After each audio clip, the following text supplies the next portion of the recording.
the sappers and stay with the zappers. That's right, folks. My name is Donato and welcome to what is now beginning week 3 of London Marathon training. My name is Donato, England Marathon Master and current world record holder at marathon distance. That's right, folks. And this week we are continuing our journey towards London Marathon and other marathons, which a lot of you are joining in with in this video series. And in this week's video, I'll be covering running buddies, the only shoes you need to be running in for training and racing your London Marathon. And also I'll be giving you an update on what's been happening this week in terms of my training and something rather cheeky I got up to.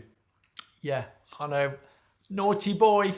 So without further ado, let's crack on with our 119 days to go to London Marathon. Although now we are going to start week 3, it's a lot less than that. In fact, this is the week where we go into double digit, into less than 100 days to go. I know it's getting oh so real. Talking about getting oh so real, don't forget to give this video a thumbs up, subscribe, and also hit the alarm bell if you haven't already done so, because it really does help spread the word of my channel across the YouTubes and the internet. And we all like to spread some good news, don't we? Yes, guys, yes, 3 weeks. So looking at this book now, we're getting into, it talks about lots of things. And I'll be talking about in this chapter, it mentions running buddies, which was my quote from here where it says, ditch the sappers and stay with the zappers. I'll explain more about that. A bit like what kind of YouTube channels you watch, because some of them sap our energy and some of them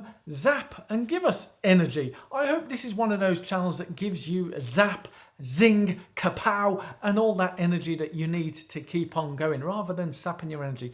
Why do I say some channels are sapping? Well, in terms of the information they give out, often it's misinformation, but also they're giving way too much info that we need, especially for beginners. A lot of the stuff we don't need. And I'll talk about shoe rotations not needed, really. Yeah, I know it sounds a bit controversial because the mainstream talk about you've got to be rotating your shoes, it reduces risk injury or whatever, but not that long ago when I started running, it was only one shoe, but I'll talk more about that. But running buddies, because that's the first point, it's a fantastic way of helping with our training, especially with the long runs where we're running at an easy pace, chatty pace, and wouldn't it be good to be chatting with someone as we run along? So that's what it talks about in this particular book for week 3 of, did I hold 4? 3. 3? Yeah, 3. Got that? Or is it 1, 2, 3? Yes, 3. Week 3 of marathon training. And I've certainly found myself, whilst I would say 99% of my training is alone, I did do some training with Run Buddy. You would have seen Kieran on one of my long runs, couple of long runs last year, building up to Manchester Marathon, those 20 milers. It really does help having someone with you to talk along and go with. But what it talks about, the sappers and the zappers, is what we talk about. I mean, it mentions it in the book, and I don't apologise if I'm stating to believe obvious, but some people do drain our energy, don't they? Yeah, I know. And this is where you really need to be honest with some friends, family, or whoever you're running with, because it talks about in here where, you know, you really do owe it to yourself and you need to be honest with yourself, because training for a marathon is hard enough work in itself.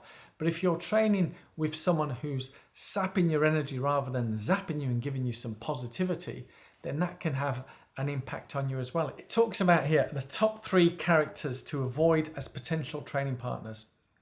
Anyone who's too keen to give oxygen to negative thoughts whilst running. Anyone who repeatedly turns up late, disorganised and perplexed. Anyone who seems to be much more aggressive and competitive than you in their overall approach to running. Or the complete opposite. Anyone who seems to be too under-ambitious and lacklustre for the targets and goals you have in mind. So the decision thoughts is good company rocks, but bad company crocs. Not my words, the words in the book here. It's great to be pushed, but don't get crushed.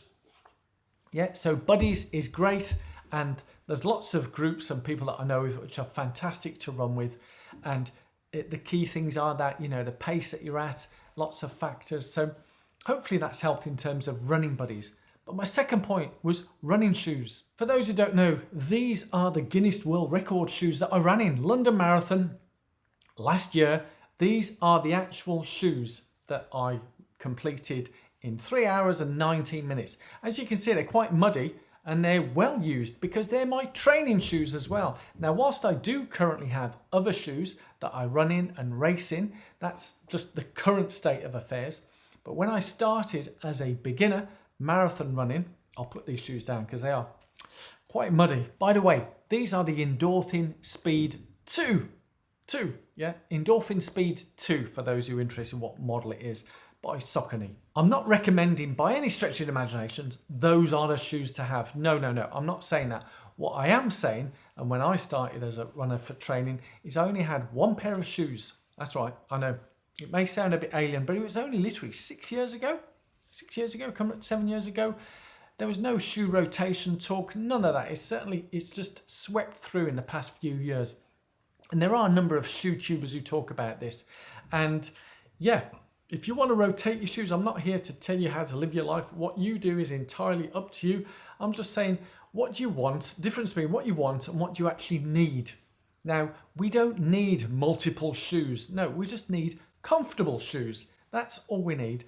And for those, obviously, in terms of the mileage and training that we do, I think we'll probably wear through a pair of shoes. So you may need another pair of those shoes to bed in. For me, it was the Brooks Ghost 8. I know, that's how long ago I started running. And the Brooks Ghost 8 worked amazingly for me. I think in my first marathon, I ran around 3 hours 46. And they were great. And I did get through 2 pairs of those. Not through completely the second pair, but I did get through 1 pair because I was following the advice at the times which said to replace your shoes between 400 and 800 miles. I think now it seems to be even less. I don't understand that as well. Maybe some people will leave some comments below. Why is that? Is that just more marketing to get rid of shoes even earlier? The key thing is they need to be comfortable and they do last. Shoes do need to last. I've had the previous pair of those Endorphin Speed that I had was over 1,000 miles that I ran in. And they felt comfortable. Now, again, it may sound shocking to some people, and we're all different. How we run, how we pronate, how we have foot strikes, and etc., etc. That always has a bearing. That's why they were given an indication between 400 and 800 miles. But I've seen people running shoes multiple times, way over 1,000 miles. So, and in tough terrain as well. These are off-roads, mountains, and all sorts. In fact, I do recall Harry Runs. That's a channel blast from the past. And his shoes were literally falling apart. He was a trail runner, elite trail runner at that. So he'd have a number of pairs of shoes, but it literally destroyed them. You know, there'd be holes everywhere and he'd still be running in them. I don't know whether he does now because he's sponsored by Hoka now. Whether he does that, if you are watching this Harry Runs, leave a comment and let us know how you're getting on because we haven't seen any YouTube videos for a while from you. But yes, shoes, 1 pair. That's all we need. A comfortable pair. Find a pair that's comfortable to you. I will be coming back to this on a number of occasions because there are some talks about shoes in this book. But it does basically say what I've just said is get a pair of comfortable shoes that work for you. Go to a professional running shoe shop. I would recommend that. But hopefully you know yourself and you can work out what works comfortable for you. Has that helped? Leave it in the comments below. Because we go on to the third bit. What have I been doing this week? Yes, the past week training for me, I've been a bit of a naughty boy. You may have noticed, for those who watch all the way through, and there's about 70% of you at the moment who watch all the way through these videos, which is fantastic. I do love it. As I always say, give these videos a thumbs up, subscribe and hit that alarm bell if you haven't already done so. It's useful because it really does help. But I did throw in a little cheeky comment last week on the New Year video that I have got a 10k race coming up. Yeah, I had that 10k race. I'm not going to tell you the result wherever. If you do follow me on the Strava social media, the links are in the description below. You will know what's happened. So I'm refraining from it because I'm going to produce a video because it's going to be an epic story, something to give you hope and know that you're watching the right channel. Because what I talk, I don't need to say this is a bullshit-free zone. You know it is. There are some influencers out there who said in 2023 it's going to be bullshit free. which I find quite intriguing. So does that mean 2022 it was just full of a lot of bull? Yeah, maybe. We don't know, but yes. They're not running channels, by the way. There were other channels, and you know they've got hundreds of thousands of subscribers, and they say they're going to be doing it all BS free, but there's no BS in this channel. You see me, you see what I do. I set out goals, and I don't do these garish goals at the beginning of each year and then publish it and say you will hold me accountable to this. I don't work that way. If that works for you, carry on, do that, but not for me. I don't overshare, and yeah, that's just me. It works for me. You may know that a lot of the races, like with London Marathon, some of you worked out that the times I can run for based on my 5k, 10k times, that I could do a particular time.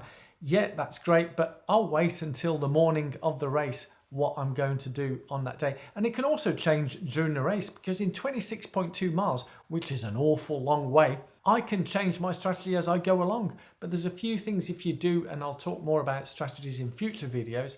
If there's a few things if you do in the first 6 miles, doesn't matter what you do later on after that, it's your race is done, finished. So there is a lot to look forward to. And as I say, I'm going to publish what I've done this week. Amazing races. Some of you did pick up what had happened after Telford 10k, that there were a number of other qualifying races to do for the England Masters 10k. So I'll be sharing that with you in the forthcoming video. And I also did film the whole 10k, so you'll get to see that. And there are others videos previously where you can see me in the point, I call it POV, point of view videos, where you'll see me. So sort of role reverse, you're looking at me from the camera, whereas this time I'll turn the camera around and it's facing that way, so you can see the front and who I'm racing with and so on. And it's great fun to watch.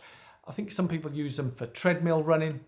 I think I've tagged them. If you look at my category of treadmill runs in my catalogue, you'll see other ones on there also. Thank you all so much for watching all the way to the very end. I really do appreciate the time that you take to watch these videos each and every week. So that completes week 3 of 119 days to go to London Marathon. Let me know in the comments below how you're getting on with your training, because we are now starting the week 3 training.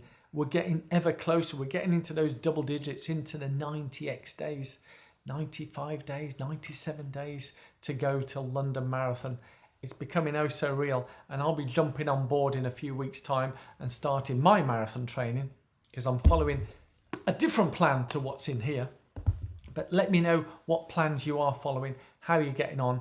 And there's still a long way to go. So even if you've not been having a good time getting the training, getting new year, new you out of the way, and all, you know, eating and drinking, there's still plenty of time. You know, there's a lot of people who still haven't started training at all. They're not following the 119 days. They're following other plans. So stay good, be good, and I'll see you at the next video, where I'll be sharing with you some epic information over the coming week. But also I'll look forward to sharing you in terms of week 4 commencing of 119 days to go to London Marathon. Thank you. Take care. Peace out.